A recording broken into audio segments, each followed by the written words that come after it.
또 잇몸 건강 상태도 처음보다는 훨씬 좋아져서 이렇게 들쑥날쑥했던 잇몸 높이 같은 것들도 개선이 됐고, 치석이 쌓이고 했던 부분들도 많이 좋아지고 잇몸도 건강해진 것을 확인할 수가 있었습니다. 이분이 잇몸이 이렇게 좋아지게 됐던 거는 교정치료를 하는 기간 동안 진행했기 때문입니다. 그래서 중장년 분들이 교정치료를 하는 데 있어서 가장 중요하게 여기셔야 될 것들은 받으시면서 교정치료를 해야지 건강한 잇몸을 유지하면서 교정치료가 마무리될 수 있다는 말씀을 드리고 싶습니다.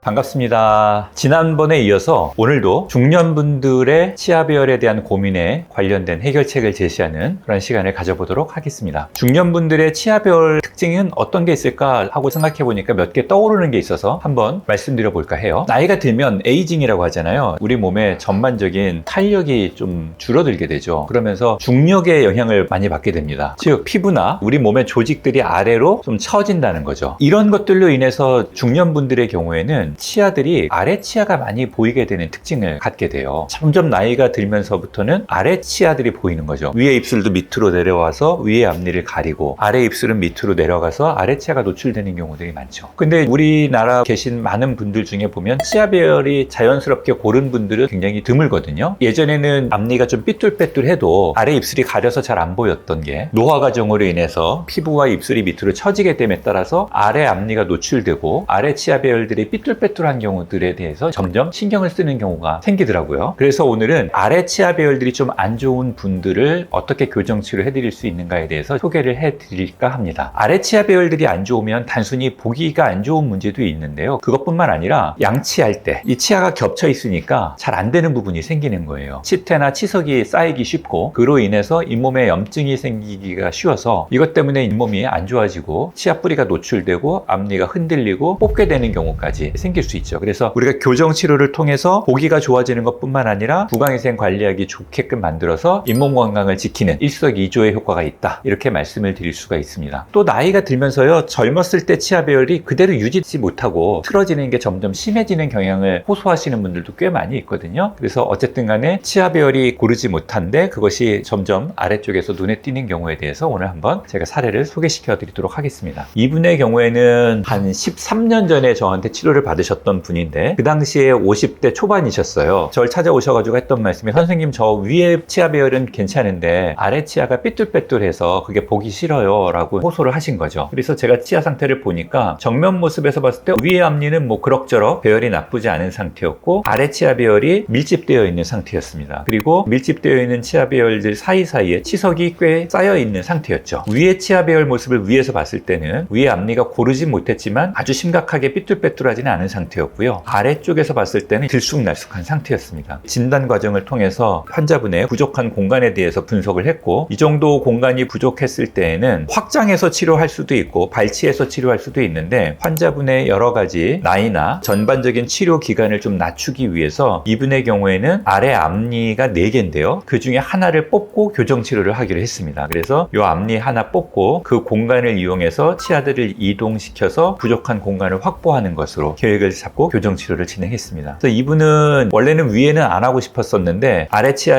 배열이 변함에 따라서 나중에 또 위에 앞니가 더 신경 쓰일 수 있겠다는 생각을 하시고 위에까지 교정 치료를 한 경우입니다. 그래서 위에는 교정 장치를 안쪽에 부착을 했고요, 아래는 교정 장치를 바깥쪽으로 진행을 했습니다. 이렇게 진행하는 것을 콤비 교정 장치라고 얘기를 합니다. 이분이 약 3개월쯤 되었을 때 우리가 발치 진행된 부분으로 치아들이 어느 정도 펴나가고 있는 것들이 관찰이 되고 있고요, 위에 치아들과 아래 치아들을 각각 배열을 개선하고 있는 중입니다. 그래서 이분의 경우는 약 한 6개월 정도 지났을 때쯤 되니까 아래쪽에 있는 발치 공간이 거의 다 닫혔고요, 위에 치아 배열도 매우 고르게 배열이 정리된 것을 확인할 수가 있었고요, 충분히 안정기관과 시간을 거쳐서 이분의 경우는 약 1년 정도 만에 교정 치료를 이렇게 성공적으로 종료를 했습니다. 아래 치아 배열이 앞니를 3개를 맞춘 거죠. 4개여서 하나를 뺐기 때문에 3개로 아래 치아 배열을 맞췄는데 때문에 전혀 뭐 이질감 없이 치아배열이 고르게 만들어진 것을 확인할 수가 있고요. 잇몸 건강 상태도 처음보다는 훨씬 좋아져서 이렇게 들쑥날쑥했던 잇몸 높이 같은 것들도 개선이 됐고, 치석이 쌓이고 했던 부분들도 많이 좋아지고 잇몸도 건강해진 것을 확인할 수가 있었습니다. 이분이 또 그 이후로 시간이 더 지나서 한 3년 정도 지나서 오셨는데 이 치아 배열이 그대로 유지되고 있는 것을 확인할 수가 있었고요. 그래서 어렵지 않게 예를 들어서 이를 2개를 뽑고 교정 치료를 하거나 그러면은 시간이 많이 걸릴 수 있는 거를 아래 앞니 쪽에 국한해서 하나의 치아만을 우리가 발치함으로써 치료 시간도 단축하고 교정 치료했던 그런 사례입니다. 그래서 이 환자분의 경우에는 길지 않은 시간 내에 우리가 원하는 목표를 달성할 수가 있었고요. 이분이 잇몸이 이렇게 좋아지게 됐던 거는 교정 치료를 하는 기간 동안 세심하게 우리가 잇몸 치료와 관리를 진행했기 때문입니다. 그래서 중장년 분들이 교정 치료를 하는 데 있어서 가장 중요하게 여기셔야 될 것들은 본인이 스스로 구강위생에 대한 관리를 잘 해주셔야 된다는 점 하나하고, 또한 이렇게 교정 치료를 하는 동안에도 지속적으로 안 좋은 부분들은 잇몸 치료를 받으시면서 교정 치료를 해야지 건강한 잇몸을 유지하면서 교정 치료가 마무리될 수 있다는 말씀을 드리고 싶습니다. 이 환자분 같은 경우는 교정 치료가 끝나면서 저한테 그런 얘기를 하시더라고요. 자기 손자가 있었는데, 애기였겠죠. 이분이 뭐 그렇게 나이가 아주 많으신 분은 아니니까. 또 예전에는 손자를 데려가면 할머니 소리를 들었는데, 근데 교정 치료가 끝나고 나니까 고모냐 큰 고모냐 이런 얘기를 듣는다는 거예요. 굉장히 즐거워하시며 대화를 했던 기억이 있습니다. 아래 치아 배열들이 고르게 배열이 되니까 이분의 인상이 굉장히 더 젊어 보이고 더 활기차 보이는 것을 제가 느꼈습니다. 나이가 드시면서 이 고른 치아 배열을 가지고 있다라는 것 자체가 굉장히 큰 매력 포인트가 될 수 있구나라는 것을 느꼈던 그런 사례입니다.